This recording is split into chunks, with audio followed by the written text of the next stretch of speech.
Hello, friends. Welcome inside, at least for me, Ben Garrett. The Riverland Roofing Studios. Riverland Roofing for all your roofing needs. 662-644-4297. Online at riverlandroofing.com. The little house up top, Riverland Roofing. They power everything we do here at Talk of Champions. The Ole Miss Spirit. OMSpirit.com, affiliate on 3. You see that QR code above my red hair? That QR code is for new members. If you want to try us out at the Ole Miss Spirit as spring football gets cranking up for Ole Miss, go to the Ole Miss Spirit by scanning that QR code. As a new member, you get 50% off an annual sub at the Ole Miss Spirit, OMSpirit.com, affiliate on 3. Ole Miss football opens spring football practices on Friday. Now, the first media availability, I was mistaken. I told y'all wrong earlier this week. The first media availability is not until Tuesday. Now, I'm talking about practice viewing. Yeah. I don't know what we're getting tomorrow. Maybe it's just talking to Pete, but there will be something, and then we're going to try to be live on Tuesday for sure. For here for Talking Champions, me and Brad, we like to be live on the scene. Duce McAllister, all-time Ole Miss great, is supposed to be joining us here in just a little bit. He was on the road. He said he needed about 10 more minutes, about 9:59. Need about 10 minutes to get to my house. So he's in process. So Duce McAllister will come on, the all-time Ole Miss great, to address his viral tweet. I love Deuce McAllister. I'm excited to have him on. He's good people, and I know that all of that, I very seriously doubt he had any ill intent at all. So he'll be joining us, Deuce McAllister, here shortly. He's Brad Logan, and we both are at the Ole Miss Spirit all day, every day. So join us there. Hey, Brad Logan, how are you, buddy? Good morning. A lot to go on sorry about that. In our pre-production meeting, Ben, we talked about a lot of things that were going on. I'm trying to do 10 things at one time. And okay. There's a lot happening, and we'll get to all of it. Obviously, spring football. Already have my roster kind of lined up about what I think it may be on the offense and the defense, and we'll get to all of that. Also, a really cool thing, and we want everybody to jump on and tell us your thoughts. The top event for each specific sport the last 5 years. So, football, men's and women's basketball, baseball, and softball. So, tell us your top event. Of those. Some of those are pretty self-explanatory, so we may be the top second event, but I am very curious about a couple of sports. And then, of course, the Duce McAllister news. Thanks to Duce for jumping on. He'll be on with us, fingers crossed, here in just a little bit, and talk about kind of, he addressed online that, we'll get into it, but he addressed online the picture and then the quote post and then the post after that about how he's still a rebel. Of course, we knew all that, but we just want to give him an opportunity to tell the Ole Miss fans how much he does enjoy being an Ole Miss Rebel. So we'll get into that here in just a little bit. So grateful for all of our sponsors. I've had a chance to visit with a lot of them over the last couple of weeks, and we appreciate everybody that's a part of the show. You'll hear from all of our sponsors here in just a little bit. Be sure and take a look at the scroll bar at the bottom throughout the show, and be sure and patronize all of our sponsors like you always do, and tell them you heard about it on the Talk of Champions. So thanks, everybody, for jumping on for that. We're working through a lot of things, a lot of guests, a lot of things happening behind the scenes that we can't really get into, but we're doing our best to try to get you the guests that you want. So really working through a lot of things, but a whole lot to get to today, a jam-packed show, Ben. Absolutely. And I reached out to Dante Moncrief yesterday. He said he was game to come on. Hadn't heard back from him, though. And the other assistant coaches, I don't know. We've run into a little bit of Be fully transparent here. Yeah, we've kind of run into what is the policy, the Pete policy, Lane policy. So we're waiting to see things. I haven't heard from anybody at Ole Miss, specifically Kyle Campbell or Pete. I don't think Pete really gives two craps about it, to be honest with you. He's good with whatever, but we're working through some of that, and we're hoping to have as many of those assistants as we can. Jake Schoonover was so gracious to come on, and he just had great perspective on spring football opening up, and also all of the off season and this, that, and the other. So my thanks to him. Would love to have Dante on. He knows he's welcome. The Damian Washington, Ole Miss wide receivers coach, he knows he's welcome. Brian, you name him, man. Like, we're reaching out to him. We're doing our best because at the Ole Miss Spirit, OMSpirit.com, affiliate on 3. If you scan that QR code, you can join them. That's sitting there on your screen above my red hair. And someone asked, where was my hat? Well, this morning I decided to go hatless. I decided to roll differently. Just, got out of the shower about 40 minutes ago. Wanted to look nice and presentable. Problem is I'm still wearing a hoodie and I still look like this. But So thankful for all of you joining us, and Deuce agreeing to join us here shortly. But we're trying to get all of those guests that y'all been mentioning at the Ole Miss Spirit, OleMissSpirit.com, to leave on 3, lined up. Did Jake Schoonover, got Javon Patterson, working on Dante. Deuces today. And Deuce said in a text message at 9:59, he said he had to run home, give him about 10 minutes, and he'll jump on. I'm so thankful to him, man, because again, I don't think he meant nothing by that tweet. But let the man speak for himself. He's a grown man, and I understand why Ole Miss fans were a little frustrated. Let's just put it that way. Mark says he likes the hatless look. I think I'm gonna roll with it, Mark. I think I'm gonna just roll with it for a little while. As long as I get up in time to take a shower before I do this, I'm always gonna be hatless probably. And let's be honest here, it's springtime, and yeah, you want the shade and everything, but man, this is the time to just be out in the beautiful weather. So I want to have that hair sparkling red for you, so you know exactly where your friend BG is. But Deuce will come on in just a second. Before we jump to it, what's going on in your world, Brad? Like, what are you most paying attention to in Ole Miss sports right here and now? I mean, obviously the elephant in the room, other than, everything going on with Deuce, is the baseball program. We heard from Mike Bianco. I thought you were going to say I'm getting excited. I'm like, oh. Yeah, well, Mike Bianco addressed the media. He was with Brad Henderson at the end of the game, the post game on the Ole Miss Radio Network, and listened to the broadcast. And here's the thing. I mean, he pretty much said it. It was embarrassing.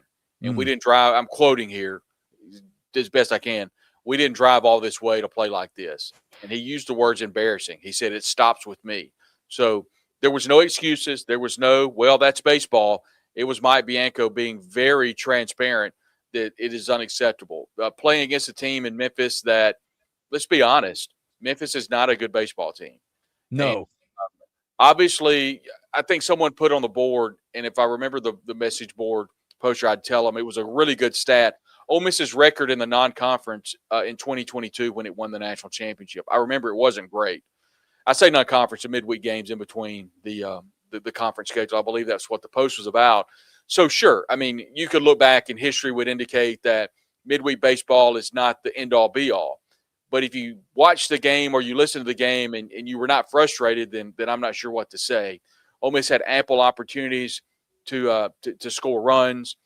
They just didn't pitch it well. They didn't field it well, and they didn't hit well. And nope, that's been a problem throughout the year. Is timely.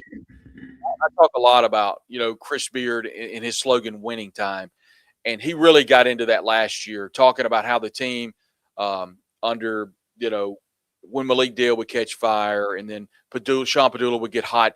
Whenever the game was on the line, Ole Miss found a way at the end of the year last year to find ways to win, and that's what he would indicate as winning time. Ole Miss needs that in baseball. Ole Miss needs that extra gear in the 7th, 8th, 9th inning, and they just have not done that. I really am appreciative of the transparency with Mike, with Coach Mike Clement, with Will Furness. Michael Katz posted a really good quote about Will Furness when they won the game on Sunday. Will had a great play, and that is a question. I don't think effort for the most part is a question. I just think they need to figure out a way to get out of the funk at the plate, and I don't know what that answer is. Baseball is a bit of a roller coaster, specifically at the plate. So if you're going to have your doldrums at the plate, you would much rather have them at the beginning of conference season rather than the latter. So you hope they can kind of find their way through that. Everybody that, unless you live under a rock, you saw what Mississippi State did to Southern Miss in Starkville the other night, broke another attendance record. They seem to be good at that, and beat Southern Miss, run ruled them. To say they're red hot would be an understatement. So Ole Miss, if they're not ready, they better get ready, because MSU is going to bring everything they can. They always circle the Ole Miss game, and now they're circling it with a lot of confidence. So Ole Miss, I do not think effort will be an issue this weekend. I think Ole Miss will play well. The question is will they be able to improve their runners in scoring position, batting average / getting runners home when they're in scoring position? That's, to me, the biggest difference between this team being a really good team and an average team right now. Absolutely right. It's different because, listen, midweek losses, bad midweek losses happen to a lot of teams. Yeah. I mean, it's happened all over the country this year. It's so like losing one of those games, it's baseball. Sometimes that's going to happen. But that was not what that game was. That game was poorly pitched. That game was more alarmingly another example of an offense that is not living up to expectations, that has warts all across it, and they're not showing signs of coming out of it. The inability to hit with runners in scoring position has been a year-long issue, and it continues to be. Now, this lineup is not being helped by its construction. It's not.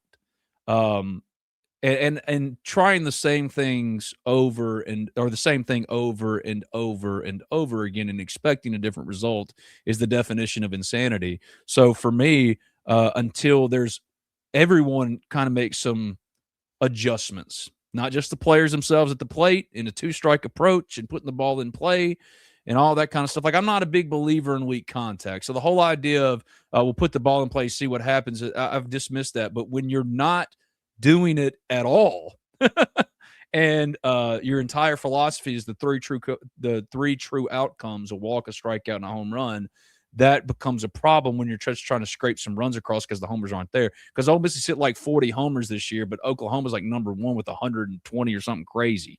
So, like, if you're Ole Miss, bro, everybody's got to switch some stuff up. Everybody's got to, like, that includes Mike, that includes the go for broke swing approach that some of these guys have at the plate when they got a man on third with only 1 out.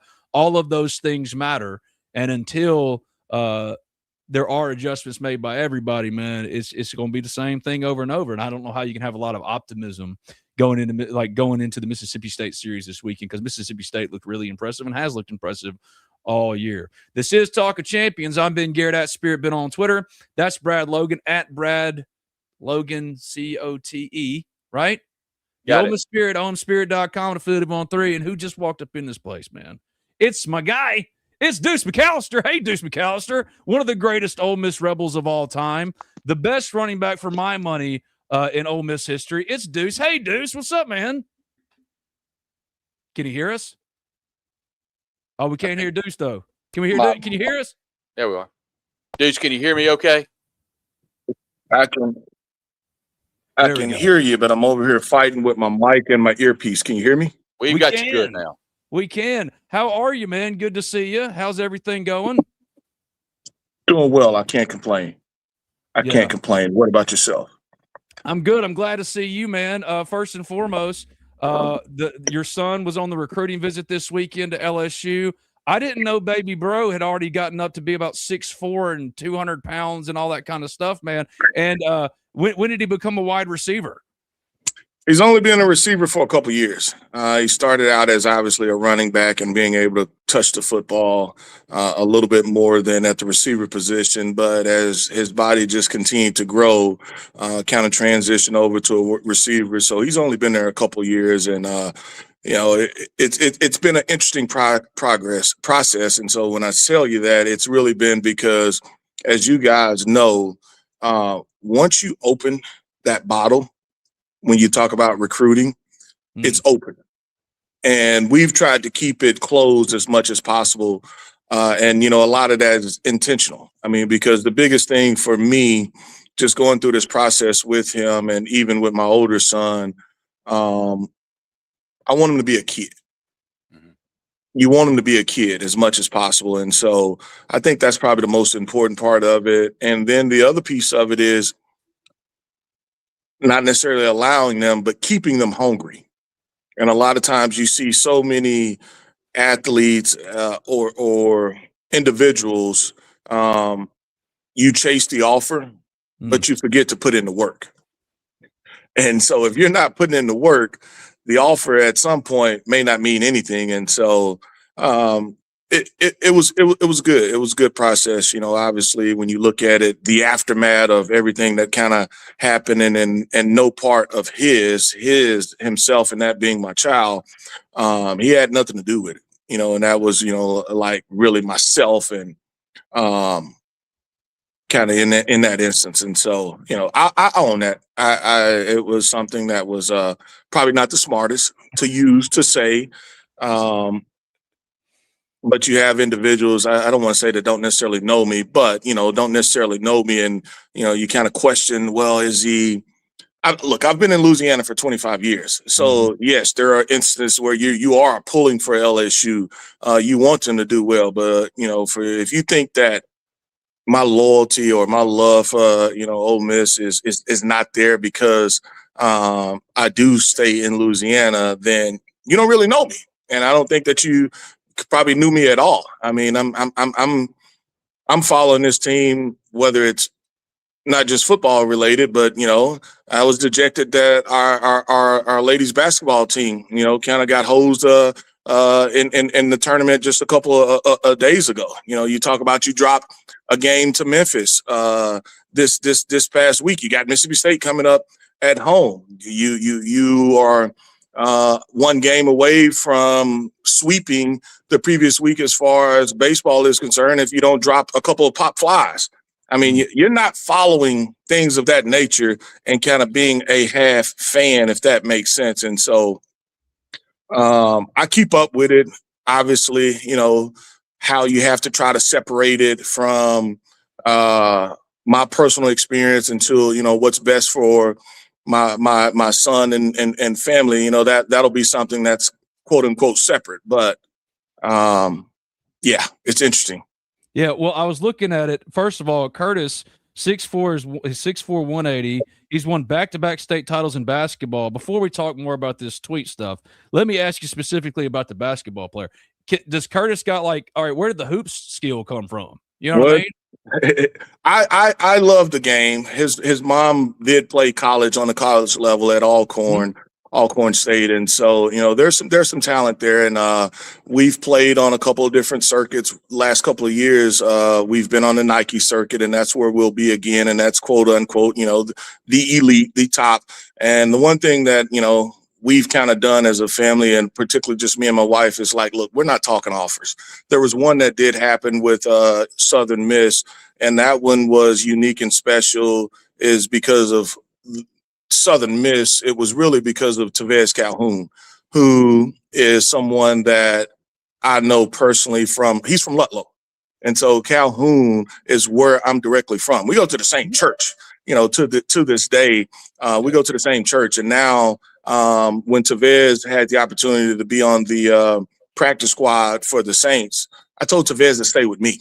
I wasn't going to let you spend your money. You come and stay with me at my house. Well, lo and behold, he was one of the persons that helped Curtis ride his bike, teach him how to ride his bike. And so, that you have that type of history with someone, it kind of meant something. And so that was really the only public time for us to talk about an offer per se that he has received. But he's got opportunities, and we'll just really figure out what the body decides as far as how tall he gets, on whether or not he wants to play at the next level, football or basketball. So he's got opportunities in kind of both sports.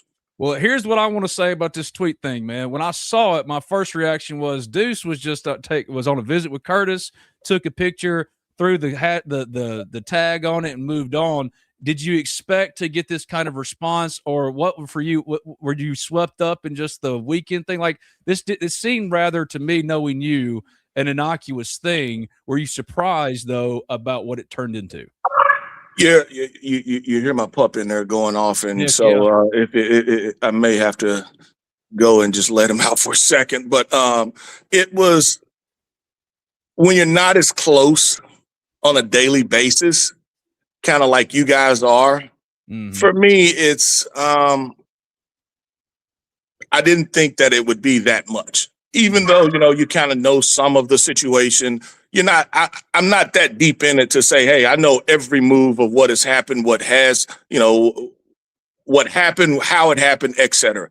So for me, it was not something that I was trying to rub in anybody's face, and I wasn't trying to be ugly, mean, anything of that nature. And so I didn't look at it in that manner. Obviously, I know, and you don't want it that to be the case, and I put out something, or at least made the statement of trying to and apologize to me or to everyone for the bad grammar. But it wasn't something where I was going to go to a publicist and this is a public release statement. It was just me thinking, hey, let me just try to clarify, or at least let everyone understand and know there were no ill intention on my part. Give me 1 second, guys. Yeah, go let the pups out. Let's let Deuce go let the pups out real quick and come back, man. I love Deuce McAllister, and like that, he's answering it exactly like I thought he would. I don't think he meant anything by it. One thing, Ben, I think, and I think is really key here. He's a dad, and he was on a recruiting trip with his son. Yep. And hey, Deuce, can you hear me? Okay. Yes. No, I can hear you. I want to ask you real quick. I had a chance to visit with you and your family at the conclusion of the Sugar Bowl. And quite frankly, one of the most incredible moments in Ole Miss football history. What did that mean to you, being a resident of Louisiana now and having an opportunity to see Ole Miss win in the Sugar Bowl over a team like Georgia and advance in the college football playoff?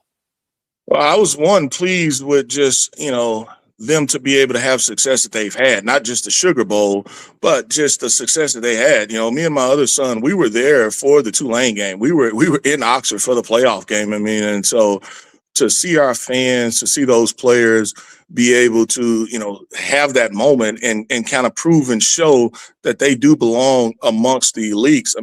I think that was special. And so, you go back and for that team to play like they did and to have that experience, that's what it's about. Ultimately, you know that you want to win the championship game as far as but before you can win it, you have to kind of at least be in it. And so the question now becomes, can you put yourself amongst that group year in and year out? And so, that's what it'll all boil down to. But for them to have the year that they did and for them to kind of overcome some of the odds and distractions, that doesn't happen. And so, it's almost like a perfect storm in a sense where, you have injuries, but, at certain positions, you don't have major injuries. You're able to overcome some of those things.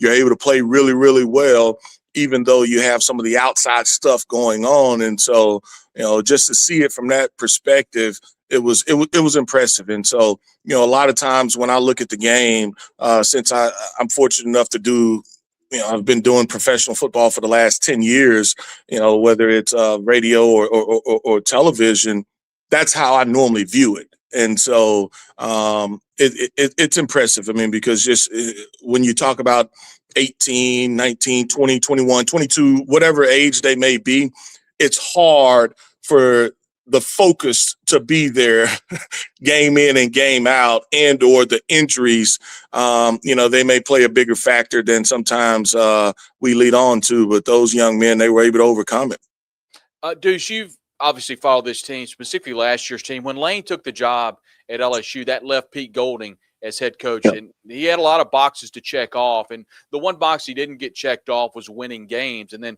by beating Tulane, beating Georgia, and then falling a little short in the Fiesta Bowl, what has given you a sense of pride, if you will, or accomplishments, or what are your thoughts on Pete Golding moving forward as a head coach, and what has pleasantly surprised you about him being the head coach from what you've seen over the last couple of games last year? Well, when you look at it just from comparing, Pete is just coach. He's a coach.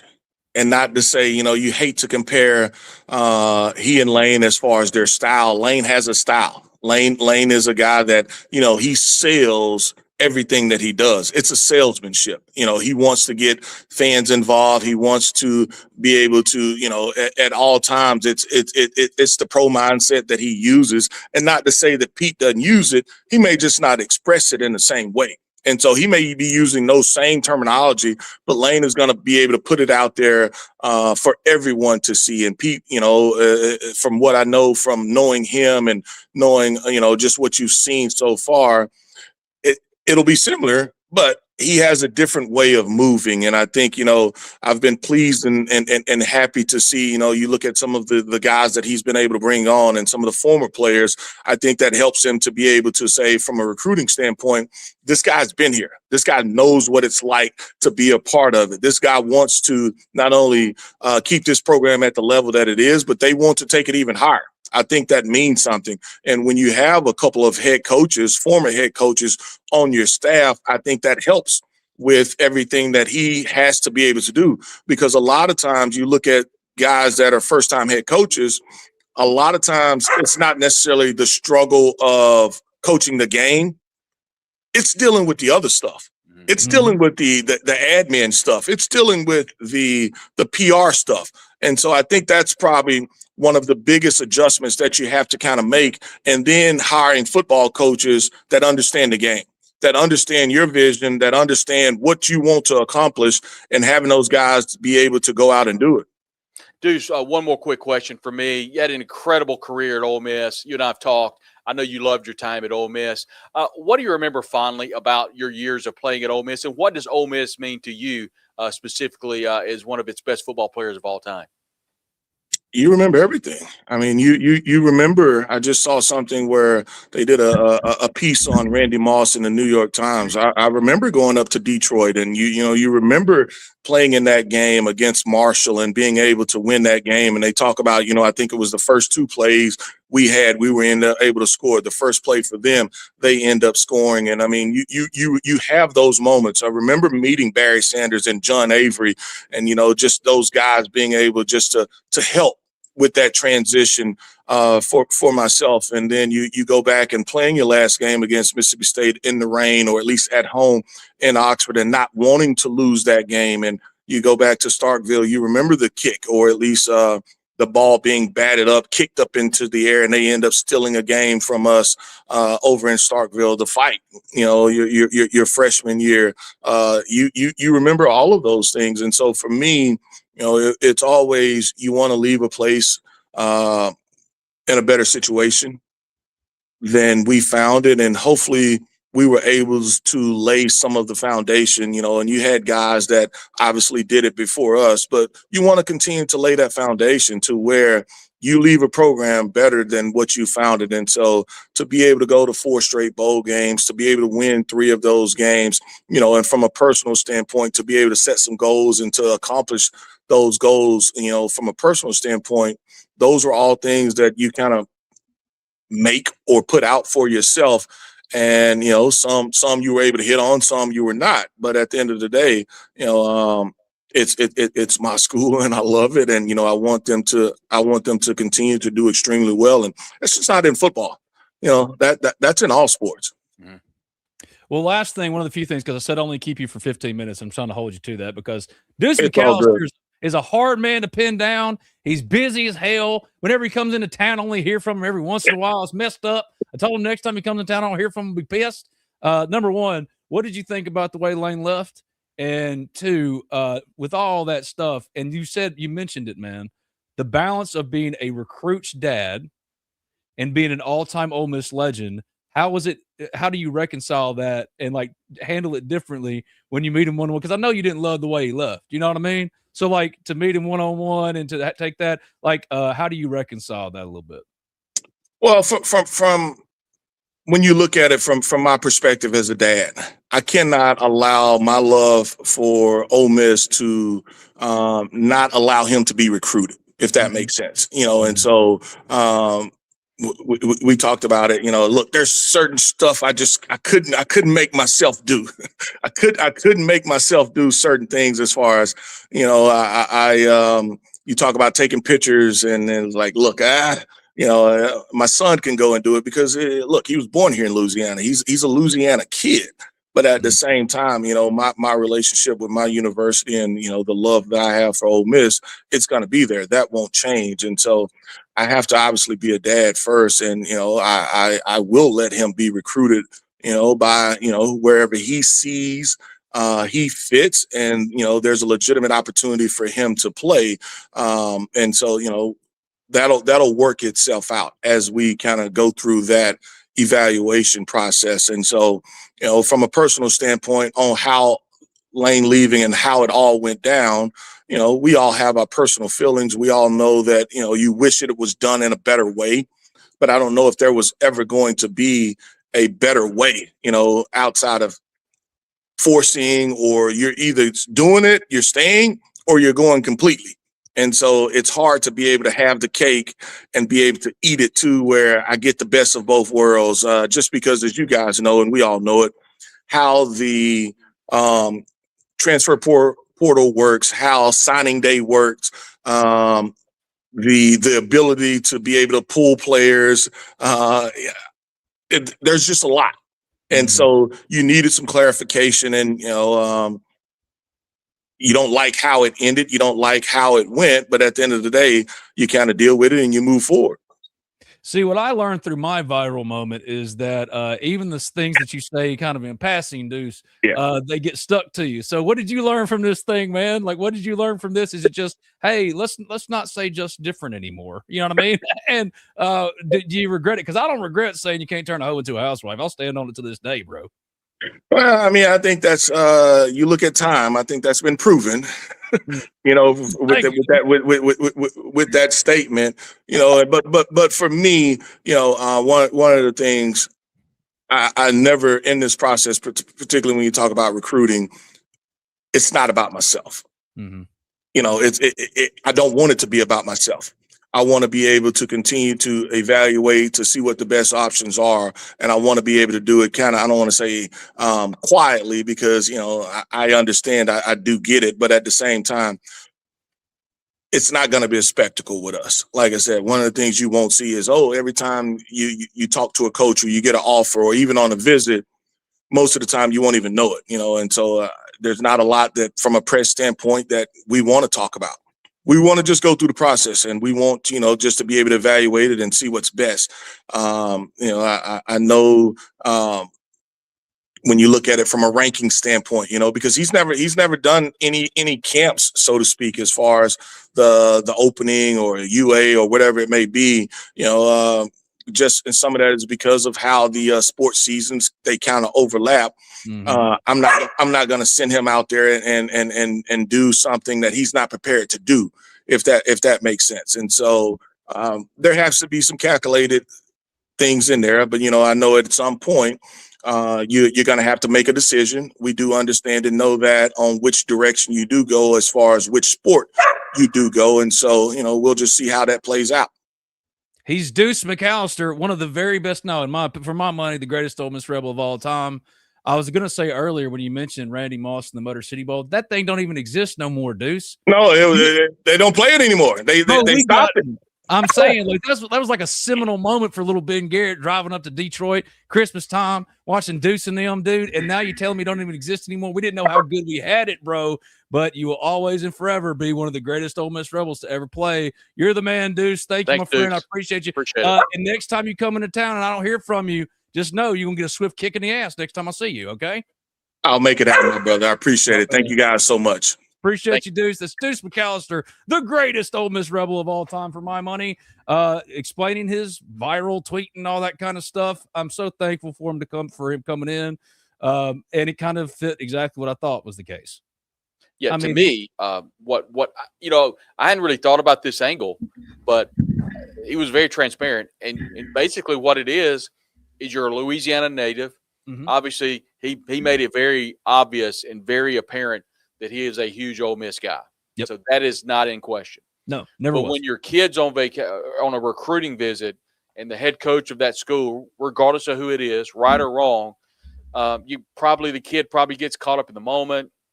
And then Deuce takes the picture. And, you know, he admitted that maybe it was, in second thought, maybe he shouldn't have used the hashtag or what he said. But at the end of the day, he pointed out that he was with his son on a visit, and he's a dad of a recruiting prospect in that moment. Maybe not necessarily one of the greatest Rebels of all time. So I absolutely understand where it's coming from. I don't know that it makes it any easier for Ole Miss fans to stomach to see Duce McAllister and Lane Kiffin standing side by side. But I do think that provides an element of context. And thank you to Deuce for jumping on, because that allowed us to understand the context and why he did what he did. And I completely understand and I completely respect it. But once again, I don't know that it really soothes over the Ole Miss fans, but in time it will. Yeah, and like I meant to say this to him, Dad, I'm mad at myself. I was like, and next time we just remember, at least put Curtis in the picture with y'all next time, you know, and then don't use the man's hashtag. But I think that's clearly, when I asked him what he's learned, one thing he has learned in this process, because it was something that Ole Miss fans never would have thought to check off their bingo card. No, I didn't either, I admit. And yet it was something that happened. Let's hear from Riverland Roofing and C Spire, and we'll be right back here on Talking Champions. Bye, babe. Let's get to work.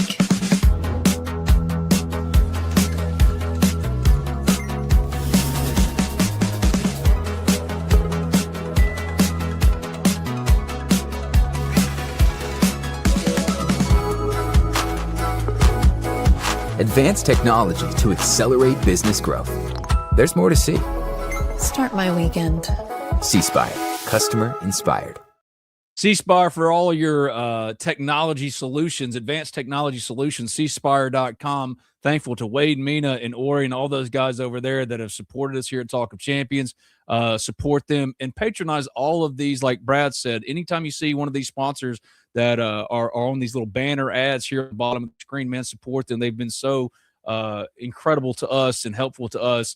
And C-Spire has been one of them, and Riverland Roofing has been too. Protecting homes and businesses from the whims of nature, you need more than just quality materials. You require Riverland Roofing. Licensed, insured, and certified, Riverland Roofing offers not only the assurance of excellence, but a tailored approach to your unique structural needs and budget. To learn more about what Riverland Roofing can do for you and the community, call them at 662-644-4297 or visit riverlandroofing.com. Riverland Roofing for all your roofing needs, 662-644-4297. Online at riverlandroofing.com. I'm Ben Garrett. He's Brad Logan. You can find both of us every day at the Ole Miss Spirit, omspirit.com, and affiliate on 3. This QR code that is above my red hair. If you're a new member and haven't tried us out, you can scan it today and join for 50% off with our spring sale. Spring football starting up tomorrow. The first media availability to go watch practices next Tuesday. Tomorrow, I think we're getting Pete, but I'm not completely positive on that. So we'll see what tomorrow brings. I think that I'm going to do a recruiting show with Zach Berry because we've been getting asked a lot about that. Hey, can we get another recruiting show? Where did I see it? There's JBL 104. Can we get a recruiting podcast? I hear you, and yes, if we don't get much practice stuff tomorrow, that's exactly what the show will predominantly be. Recruiting with me and Zach. Sudo will be in town too. Maybe hook up Sudo in some way. We'll just see how it plays out tomorrow. But excuse me, that is coming here on Talk of Champions, powered by Riverland Roofing and so many more. All right. Well, I try to get over the hiccups, Brad. You had an idea for what you wanted to do for the rest of this show after Deuce came on and explained that he didn't mean anything about it. Yes, go to Hell LSU says, hate that I was late. We'll watch it when it's posted. I hope you do. Try to ask the questions Ole Miss fans would want asked and let him clarify. And I, again, never thought that he meant anything ill by it. Try to come to terms with it. Actually meant something on Monday, like said something on Monday about maybe he was looking for a job. That was not the way to frame it. And that was purely speculative nonsense on my part. So anyone that took offense to that was not my intent, and I apologize. But as you saw with Deuce coming on, he is one of my very favorite people in this business and one of the very best Ole Miss Rebels, the greatest Ole Miss Rebel for my money. He's the one that made me fall in love with football. So I think the world of Deuce McAllister. And do I think he meant anything by that? No. What does he learn from this? Yeah, it don't need to be about you, man. And maybe next time put Curtis in a photo and leave off the just difference. So thanks to Deuce for coming on. All right.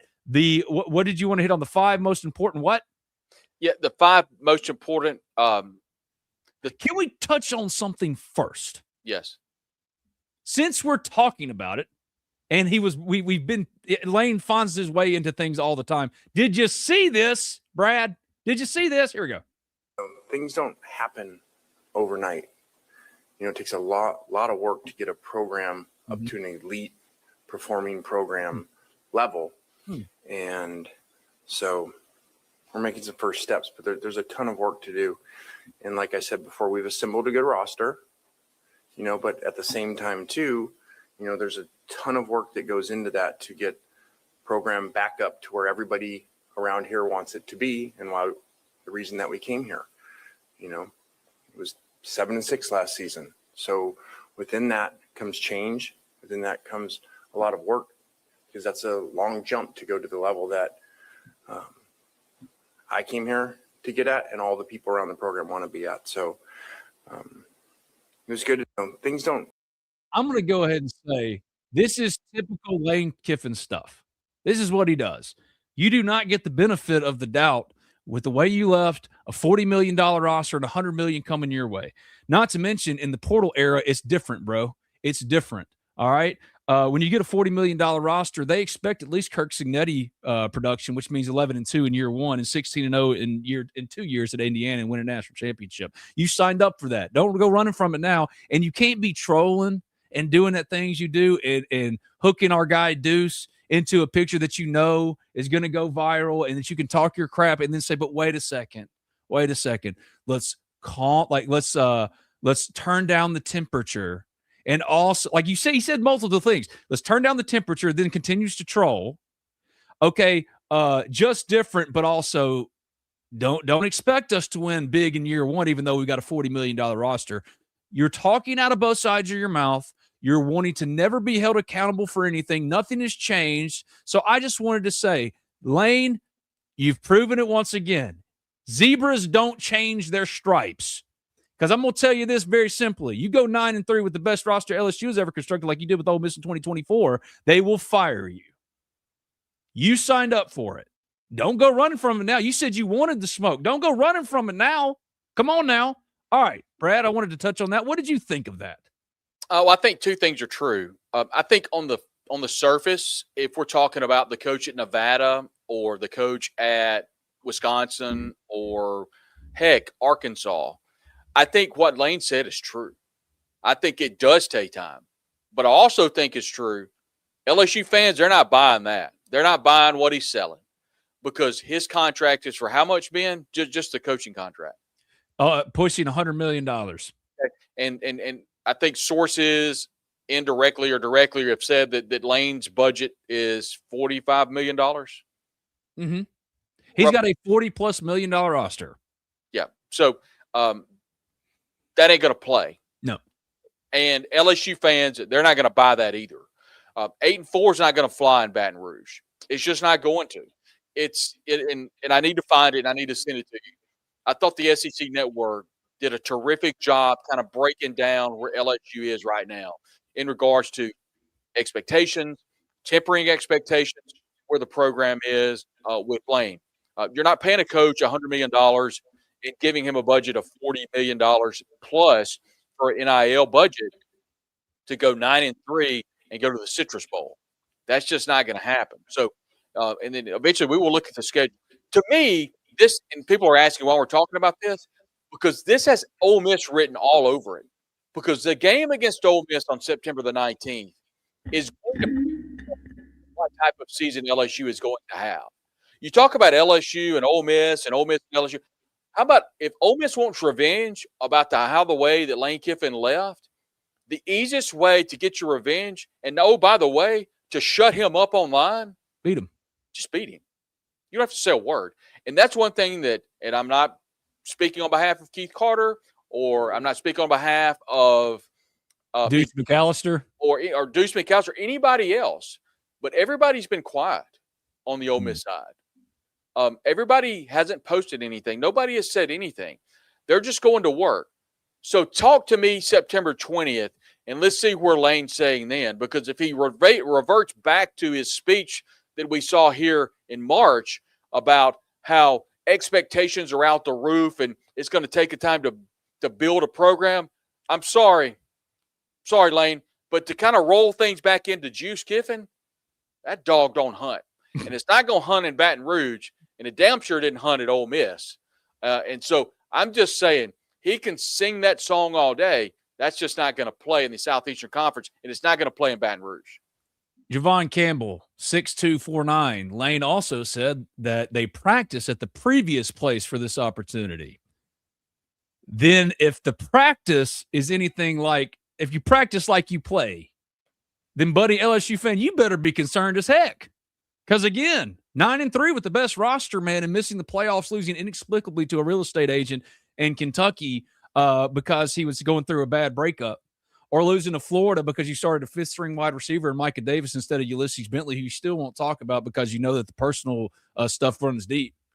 If that's the excuse, if that's also the narrative you're trying to build out, just like you're trying to build out that Ole Miss was running you out, let me confront Ben because he said you can't turn a hoe into a housewife, which is essentially just a zebra can't change the stripes. Let's talk about that.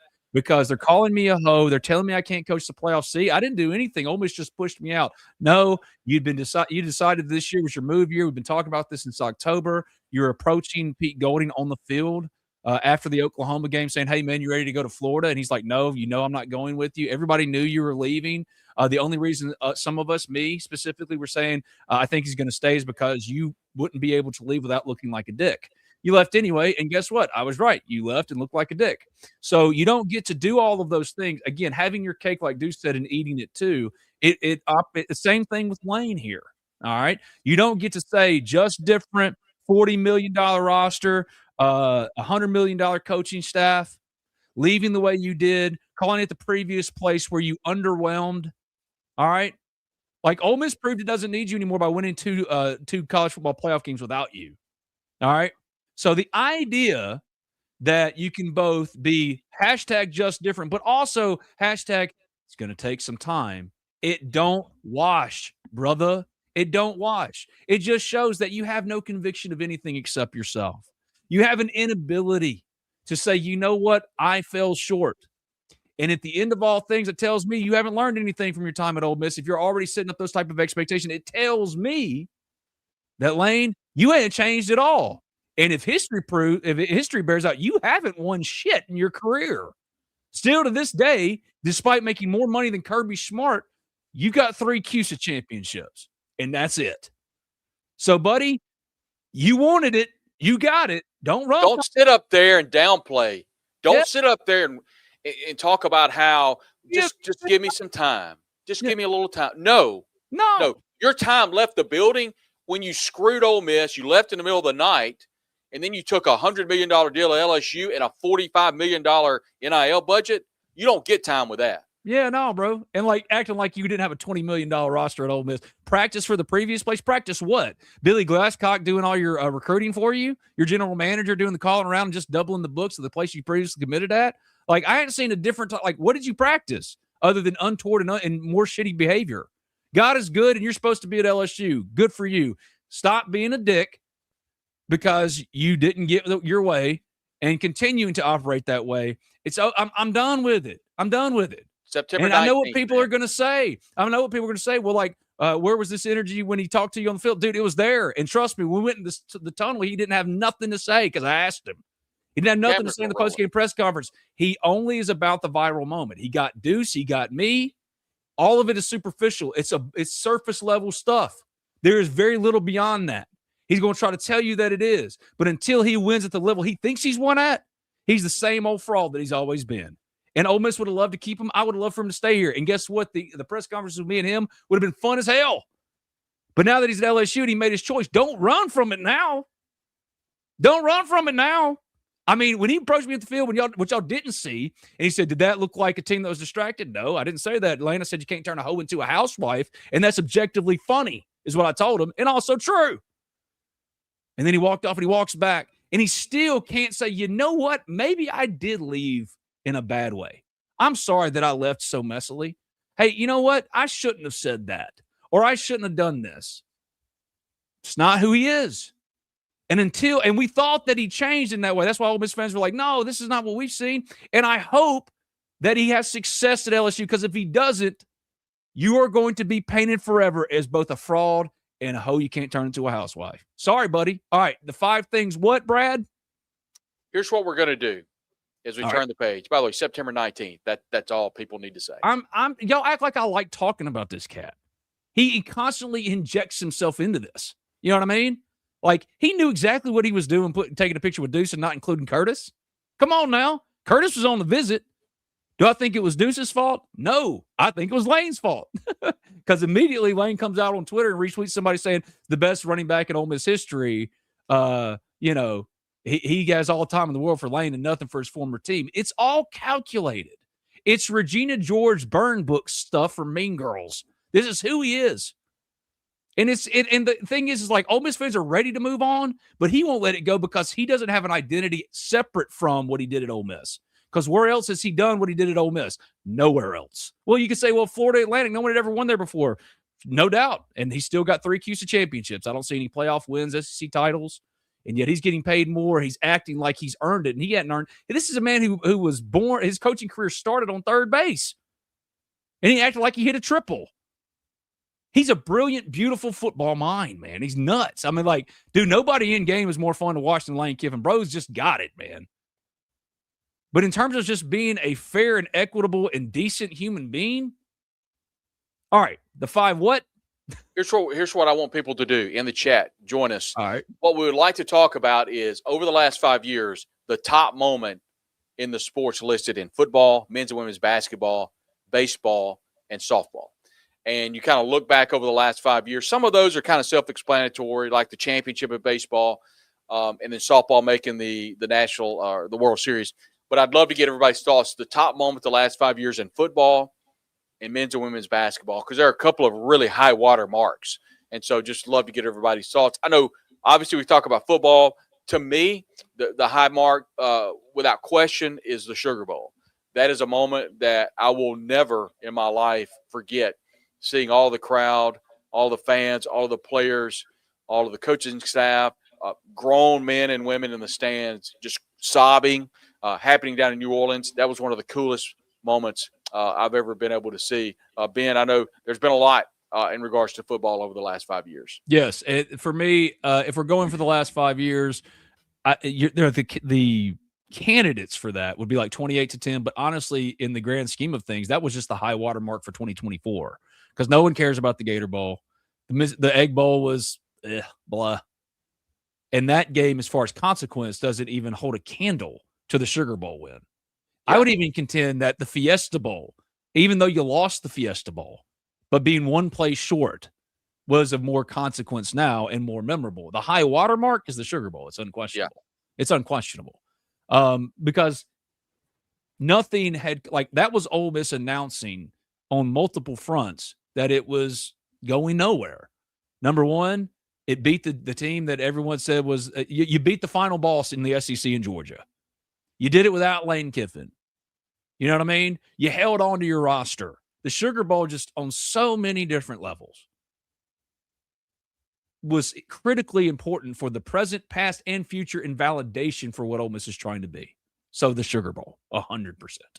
And I'll be honest with you, nobody has said this in the chat yet, but the home win against Georgia and Oxford, along with, to me, the Tulane win is really high up there too, because it was history in the making. It was the biggest and will be, unless Ole Miss does something again, the biggest and the most important college football game in the history of the state of Mississippi. So it was really cool to see that. That's up there for me. The Georgia win is up there for me. So football has had a lot of moments. And I think, to me, now that I think about it, the Tulane game is on top of that Georgia regular season game in regards to level of importance. So I would actually put it above it, and how, like, even though the game wasn't particularly competitive and all that, but everything surrounding it, yeah, everything. Like you and I sitting there in the pregame for hours and seeing all the people, like I wish I could explain it in a better way, but it was just different than it was than you were used to seeing with home Ole Miss football games. It was. Let's real quickly run through some of these. Men's basketball, to me, it was a Sean Padula 3 to beat Arkansas in the SEC tournament. Now, some people would argue that it could be, maybe getting to the SEC. I'm sorry, the Sweet 16, and I get that.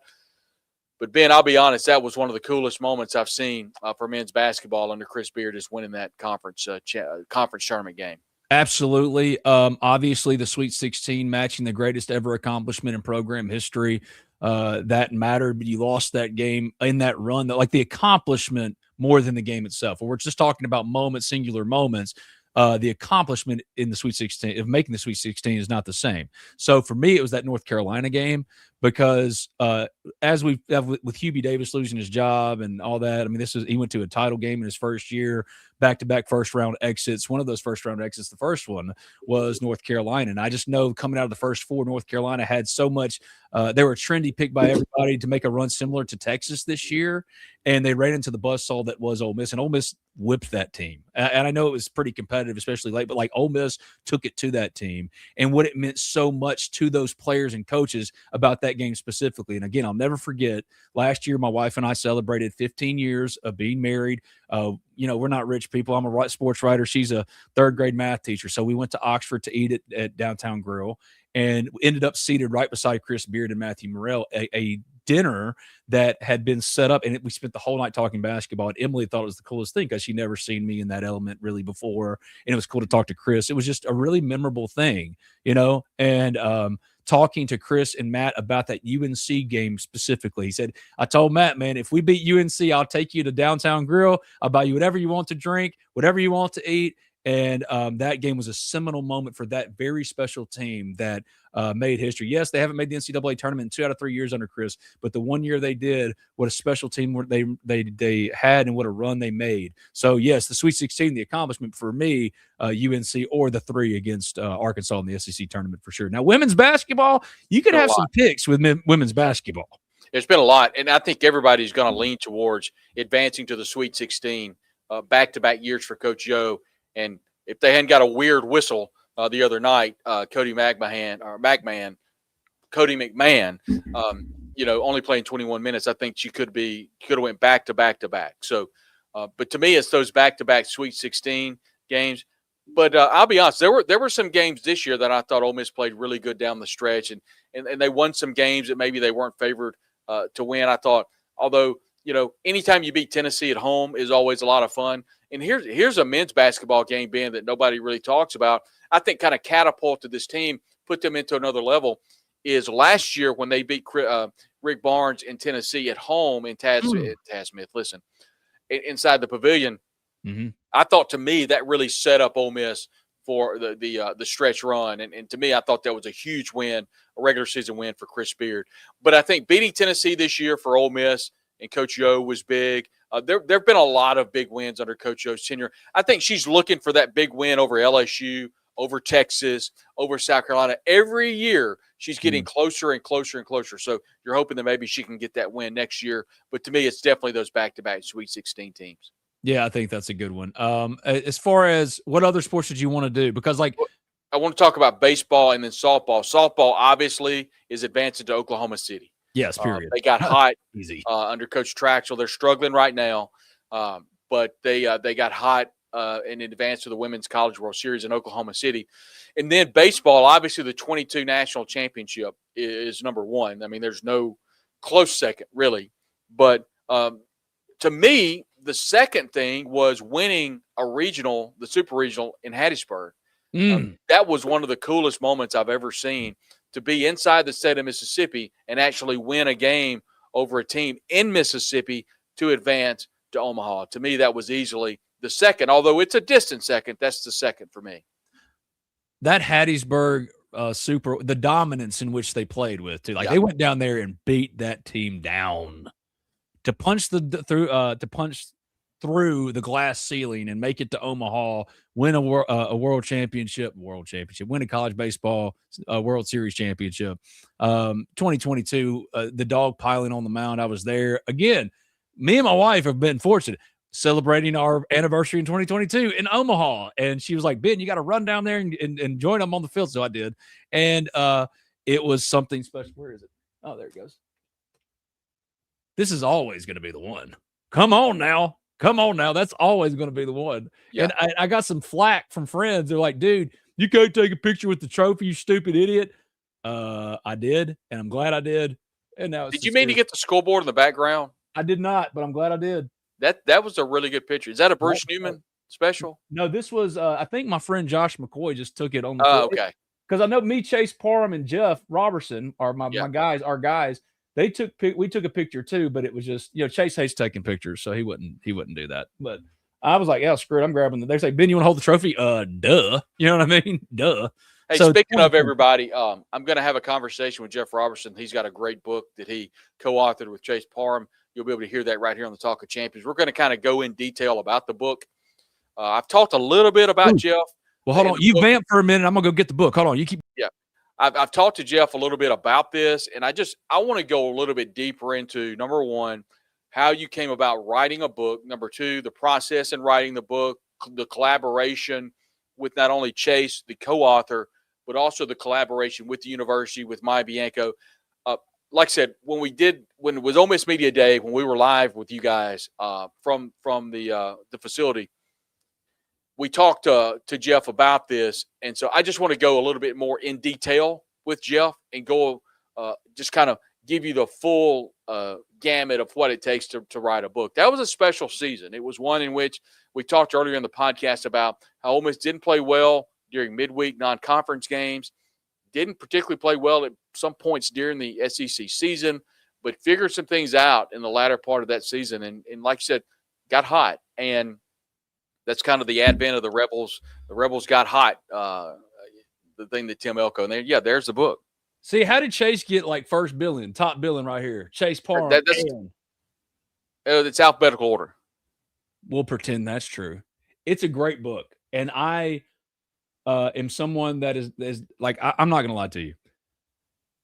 I don't love coffee table books. Don't love them, but this is amazing. It's stories from Chase, and I love that I appeared in one. They asked me to write one. Of course, I was like, well, I don't know what to write about. This thing's awesome. Chase and Jeff are two of the best storytellers on this beat. I love them. I think they're great, and I'm so glad you're getting Jeff on. This book rules. You should buy it yourself. Stories for Ole Miss Baseball makes for a great gift. I gave it as a gift for Christmas, and it was very tough. I found it sitting right underneath the Game of Thrones that I'm rereading, A Game of Thrones. But look what is my this is true. Look what I found is my I forgot this was true. Look at what is my bookmark. Aha! So yeah, hell yeah, dude. Like that 2022 winning the title, dude. That was insane. That's just something to be talked about. It was right there in the chapter about Eddard Stark. It's in there. I can't help you with that, man. He found Littlefinger in the brothel's common room. Yeah, I can't chatting amiably with a tall, elegant woman who wore a feathered gown over skin as black as ink. And they're dropping like flies. The numbers are plummeting. Oh, they're really not, but it's perfect timing. Perfect timing. So there you go. All right, we got to get to the last couple ones. What are the last couple ones? We've got them. That was everybody. Was it? And, thanks everybody for chiming in. Yes. But kind of circling back to what we opened with, big one this weekend. Man, I expect a huge crowd in Oxford. It's going to be a little cool Friday night, and then Saturday night it's going to be really nice on Sunday afternoon.